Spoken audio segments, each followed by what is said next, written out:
Hello students, कैसे हैं आप सब। आई होप सब अच्छे बढ़िया हैं। तो आज अपने पास इस क्लास में हम कैश फ्लो स्टेटमेंट का बड़ा ही बेसिक और बड़ा ही इंपॉर्टेंट क्वेश्चन को समझने जा रहे हैं।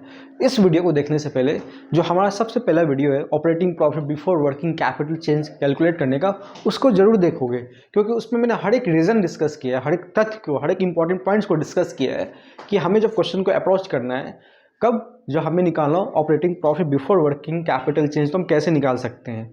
तो उसको जरूर देखो, उसके बाद इस वीडियो पे आना, क्योंकि इस वीडियो में जो मैं लॉजिक सपोज नहीं समझाऊंगा, जिस चीज़ को नहीं डिस्कस करूंगा, वो तो वहीं पे अवेलेबल है ना। क्योंकि उसको मैंने बनाया क्यों था कि उसके बाद जो हम क्वेश्चन डिस्कस करेंगे तो वहाँ पे आप सीख चुके होंगे चीज़ों को, इसलिए तो उसको जरूर देखो, उसके बाद ही इस वीडियो को देखना। नहीं तो मैं बता रहा हूँ डिस्क्लेमर यहाँ पे कि अदरवाइज अगर सपोज उसको आपने नहीं देखा तो यहाँ समझ में शायद कम आएगा या नहीं भी आएगा। ठीक है, तो उस वीडियो को देखने के बाद ही इस पर आएंगे। तो ये आज क्लास में स्टार्ट करते हैं। हमें कैलकुलेट करना है, calculate operating profit before working capital change from the flowing balance sheet. ठीक है, 31/3/2021, 31/3/2022 का बैलेंस शीट दिया हुआ है। हमें निकालना operating profit before working capital change. ये निकालने के लिए सबसे पहले हमें नेट प्रॉफिट बिफोर टैक्स पता होना चाहिए। तो एक वर्किंग नोट हम बनाएंगे, लिख लेंगे नोट नंबर 1। लिखेंगे हम नेट प्रॉफिट बिफोर टैक्स, मतलब हम कैलकुलेशन कर रहे हैं किस चीज़ का, calculation of net profit before tax. तो देखो, सबसे पहला काम क्या करना है,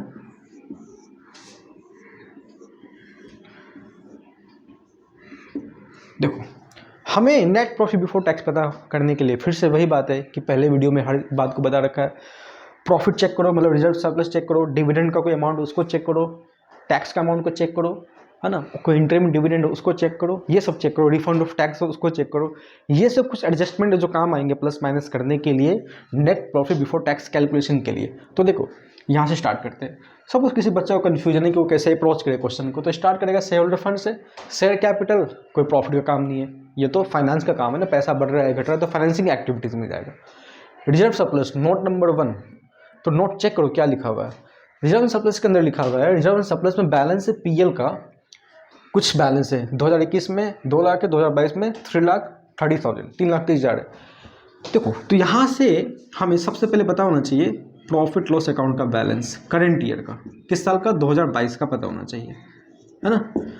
क्या होगा, यहाँ तो लिखा हुआ 3,30,000, बट 2021 में कितना, 2 लाख रुपए।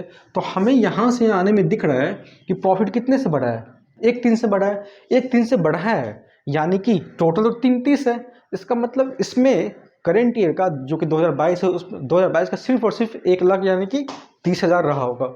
यानी कि आप कैसे 2022 का पता करोगे, इस 3,30 में से आप 2 लाख को माइनस करोगे तो ही करेंट ईयर का निकलेगा, तो पता चलेगा कि हाँ कितना आएगा, ये 31 आएगा। ठीक है, और चेक करो, ये काम हो गया।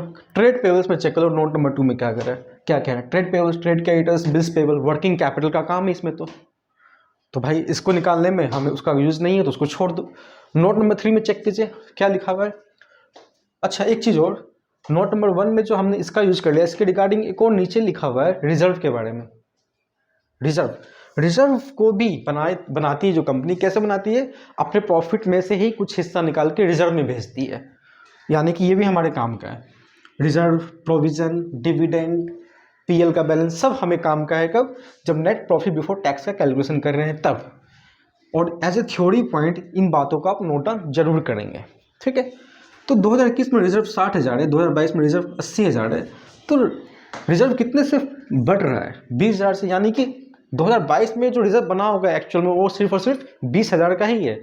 इसका मतलब जो reserve WCR workman compensation reserve जो ऐड होगा वो कितना होगा। आप बोलोगे इस साल टोटल 80 का है, लेकिन इसमें से माइनस करो 60, क्योंकि 60 तो पिछले साल का है।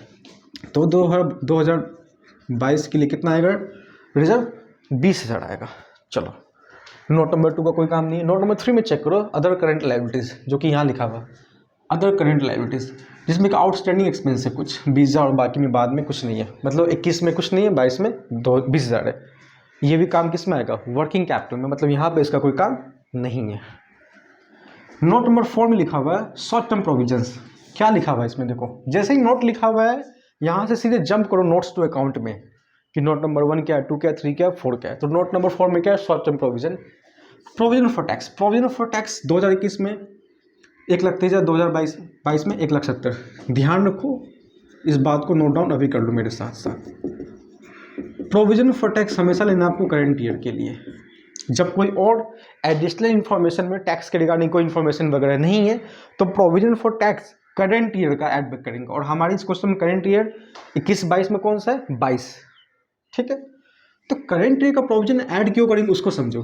पिछले साल का जो प्रोविजन रहा होगा 2021 का, यहाँ प्रोविजन बना होगा तो यहाँ पे आके उस चीज़ का पेमेंट हो जाता है, ठीक है। तो वो बात तो टैक्स का पेमेंट के अंदर चले जाएगा। बट 2022 में जो कंपनी ने इतने का प्रोविजन बनाया है, ये प्रोविजन कहाँ से बनाया होगा, प्रॉफिट लॉस वाले रुपए में से ही इसको निकाल के बनाया होगा। और हमें तो सही प्रॉफिट पता करना है। सही मतलब कंपनी ने ओरिजिनली प्रॉफिट कमाया कितना था, बिना किसी जैसे लेन देन, बिना किसी लेन देन के पहले कितना कमाया था वो पता करना है। तो प्रोविजन जो बनाया होगा तो प्रॉफिट कम हो गया होगा, तो सही प्रॉफिट पता करने के लिए इसको भी क्या करेंगे, ऐड बैक करेंगे, जो कि करंट ईयर का ही सिर्फ ऐड बैक करना है। बहुत इंपॉर्टेंट बात है ये सब।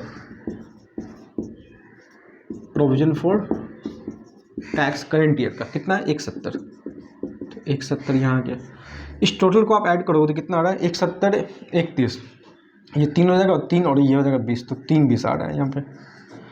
अगेन बोल रहा हूँ, provision for tax current year का ऐड करना है जब हम नेट प्रॉफिट बिफोर टैक्स निकाल रहे हैं। जो भी मैंने बात बोला है थ्योरी एज ए, इसको नोट डाउन कर ले, बहुत इंपॉर्टेंट है।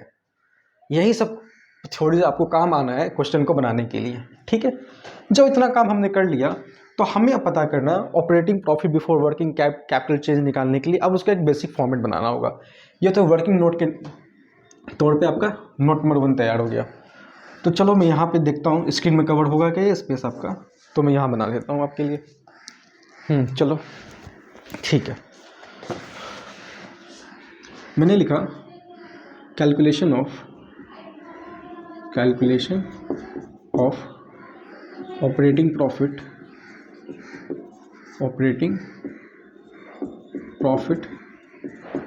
Before working capital change. आप पूरा लिखेंगे, ठीक है। और मैंने यहाँ क्या लाइन ड्रॉ किया,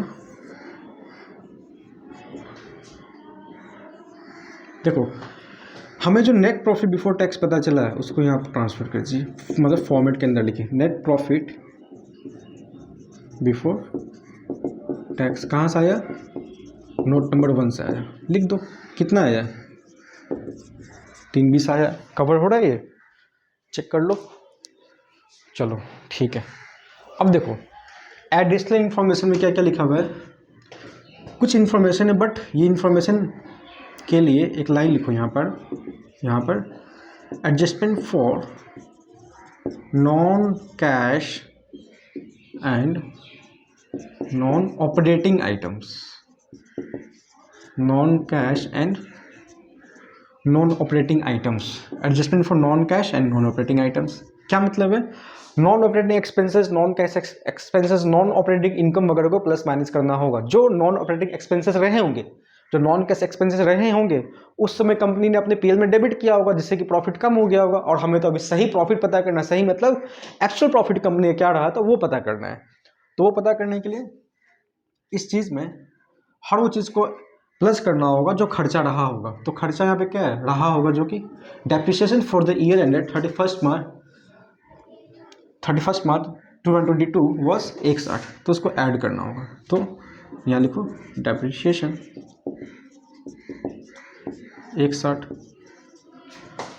बैड डेट्स रिटर्न ऑफ 20,000, ये भी ऐड होगा क्योंकि उस समय पहले प्लस क्या होगा। तो बैड डेट्स